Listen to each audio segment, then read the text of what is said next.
တခါတည်းလူရဲ့စိတ်ဟာစိတ်ကောင်းနှလုံးကောင်းဆိုတာဖြစ်လာတယ်တွေ့သားပေါ်မှာငဲ့ညတဲ့စိတ်မေတ္တာထားတဲ့စိတ်အကျိုးစီးပွားကိုလိုလားတဲ့စိတ်ဆိုတဲ့ဖြူစင်တဲ့စိတ်ဓာတ်လေးတွေတခါတည်းတစ်ဖက်သားကိုကူညီခြင်းတဲ့စိတ်တွေအဲ့ဒီလို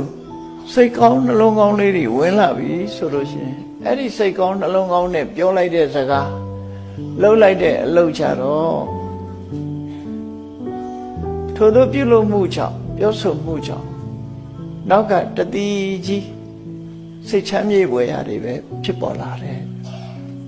ကိုလှုပ်လိုက်တဲ့အလုပ်လေးတစ်ခုကြောင့်စိတ်ချမ်းမြေ့ဖွယ်ရာဖြစ်လာဥပမာတစ်ခုပဲစိတ်ကောင်းနှလုံးကောင်းလေးရှိလို့ကုသိုလ်ကောင်းမှုလေးလှုပ်လိုက်တယ်လူတစ်ယောက်ကိုကူညီလိုက်တယ်ကူညီလိုက်လို့ဟိုတစ်ဖက်သားကကျေးဇူးတွေတင်ပြီးအချင်းချင်းမေတ္တာသက်ဝင်ပြီးတော့နောက်ဆုံးမှာဒီစိတ်ချမ်းသာဝယ်ရတွေကဆင်ငယ်ဖြစ်လာ